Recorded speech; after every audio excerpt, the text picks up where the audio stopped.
ಸಹಪಾಠಿಗಳೇ, ಇಲ್ಲಿ ನೆರೆದಿರುವ ಗ್ರಾಮಸ್ಥರೇ ಹಾಗೂ ಹಿರಿಯರೇ, ನಿಮಗೆಲ್ಲರಿಗೂ ಇಂದು 75ನೇ ಸ್ವಾತಂತ್ರ್ಯೋತ್ಸವದ ಶುಭಾಶಯಗಳನ್ನು ತಿಳಿಸುತ್ತಾ ಈ ಸ್ವಾತಂತ್ರ್ಯೋತ್ಸವದ ಅಮೃತ ಮಹೋತ್ಸವದಲ್ಲಿ ಒಂದೆರಡು ಮಾತುಗಳನ್ನ ಹೇಳಬಯಸುತ್ತೇನೆ. ಪ್ರಾಚೀನವ ತಿಕ್ಕಿ ತೊಳೆ, ವರ್ತಮಾನ ಜೀವಕಳೆ, ಉಕ್ಕೇರಲಿ ಬಾಳ ಹೊಳೆ, ಆ ಭವಿಷ್ಯದೊಡಲಿಗೆ ಮೈ ಕೊಡವಿದೆ ಮೂಕ ಜನ, ಕೈ ಹಿಡಿಯಿರಿ ನಾಲ್ಕು ಜನ, ಎದ್ದೇಳಲಿ ಎಲ್ಲ ಗುಣ ಆ ಸಮೃದ್ಧ ಬಾಳಿಗೆ ಎಂಬ ಚನ್ನ ವೀರ ಕನವಿಯವರ ಕವನದ ಆಶಯದಂತೆ ಭಾರತ ದೇಶವು ಇಂಗ್ಲಿಷರು, ಪೋರ್ಚುಗೀಸರು, ಫ್ರೆಂಚರು, ಡಚ್ಚರ ಚತುರೋಪಾಯಗಳ ಕಪಿಮುಷ್ಟಿಗೆ ನೇರವಾಗಿ, ವಕ್ರವಾಗಿ, ಪ್ರತ್ಯಕ್ಷವಾಗಿ, ಪರೋಕ್ಷವಾಗಿ, ಸತ್ಯವಾಗಿ, ಅಸತ್ಯವಾಗಿ, ಧಾರ್ಮಿಕವಾಗಿ, ಅಧಾರ್ಮಿಕವಾಗಿ, ಬೆಳ್ಳಗೊಮ್ಮೆ, ಕೆಂಪಗೊಮ್ಮೆ, ಹಗಲೊಮ್ಮೆ, ಇರುಳೊಮ್ಮೆ, ಹೀಗೆ ನಾನಾ ತಂತ್ರ ಕುತಂತ್ರಗಳಿಂದಲೂ, ನಿರಂತರ ರಾಜಕೀಯ ವಿದ್ಯೆ ಮತ್ತು ಸಮರ ನೀತಿಯ ಪ್ರಭಾವದಿಂದಲೂ, ಪ್ರಯಾಸದಿಂದಲೂ, ನಿರುಪಮ ಸಾಹಸದಿಂದಲೂ ಶ್ರೇಷ್ಠತರವಾದ ನಮ್ಮ ಭಾರತ ದೇಶವನ್ನ 100 ವರ್ಷಗಳ ಕಾಲ ಆಳಿದರು. ಆದರೂ ಸಹ ನಮ್ಮ ಭಾರತ ದೇಶದ ದೂರದೃಷ್ಟಿ ನಾಯಕರಾದ ಗಾಂಧೀಜಿ, ಸರ್ದಾರ್ ವಲ್ಲಭಾಯ್ ಪಟೇಲ್, ಭಗತ್ ಸಿಂಗ್, ಸುಭಾಷ್ ಚಂದ್ರ ಬೋಸ್, ಲಾಲಾ ಲಜಪತ್ ರಾಯ್, ಬಾಲ್ ಗಂಗಾಧರ್ ತಿಲಕ್, ಬಿಪಿನ್ ಚಂದ್ರ ಪಾಲ್, ಹೀಗೆ ಅಗಣಿತ ಅನಾಮಿಕ ಸ್ವಾತಂತ್ರ್ಯದ ಹೋರಾಟಗಾರರ ಫಲದಿಂದಾಗಿ 1947 ಆಗಸ್ಟ್ 15ರಂದು ನಮಗೆ ಸ್ವಾತಂತ್ರ್ಯ ದೊರೆಯಿತು. ನನ್ನ ಹೆಮ್ಮೆಯ ಭಾರತ ದೇಶಕ್ಕೆ ಸ್ವಾತಂತ್ರ್ಯ ಸಿಕ್ಕು ಇಂದಿಗೆ 75 ವರ್ಷ. ಈ ಸಂಭ್ರಮದಲ್ಲಿ ನಾವು ತಾಯಿ ಭಾರತಾಂಬೆಗೆ ಕನ್ನಡದ ಆರತಿ ಮಾಡೋಣ. ನನ್ನ ತಾಯಿ ಭಾರತಾಂಬೆ ಸ್ವಾತಂತ್ರ್ಯ ನಂತರ ಅನೇಕ ಅಡೆತಡೆಗಳನ್ನು ಎದುರಿಸಿದರು. ಕಾಲಾನಂತರದಲ್ಲಿ ಮೇಲೇಳುತ್ತಾ ಅಭಿವೃದ್ಧಿ ಪಥದಲ್ಲಿ ಸಾಗುತ್ತಾ ಬಂದಿದೆ. ವರ್ತಮಾನದಲ್ಲಿ ಭಾರತ ಅಭಿವೃದ್ಧಿ ಹೊಂದಿದ ರಾಷ್ಟ್ರಗಳ ಸಾಲಿನಲ್ಲಿ ಮಿನುಗುತ್ತಿದೆ.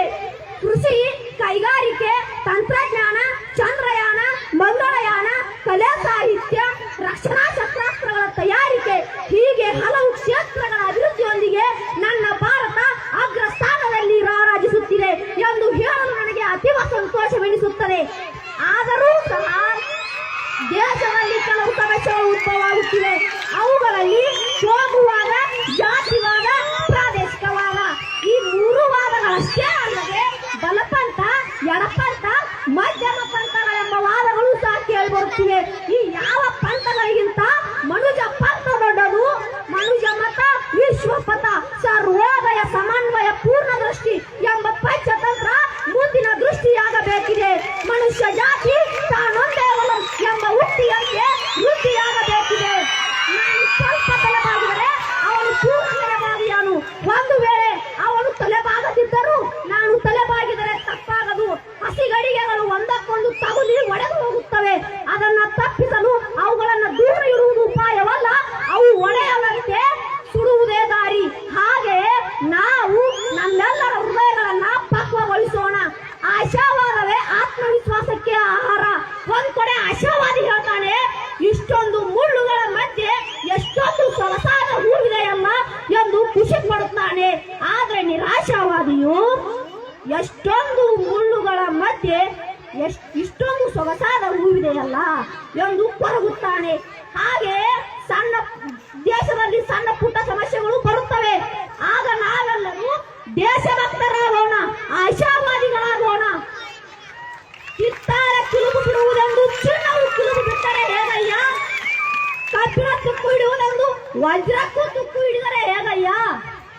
ಬೇರೆ ಕಟ್ಟಿಗೆ ಗೊರಲೆ ಹತ್ತುವುದೆಂದು ತೇಗಿಗೂ ಗೊರಲೆ ಹತ್ತಿದರೆ ಹೇಗಯ್ಯ?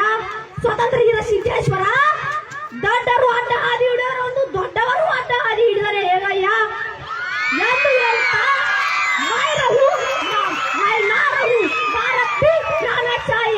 ಅಮೃತ ಭಾರತಿಗೆ ಕನ್ನಡದ ಆರತಿ ಮಾಡೋಣ.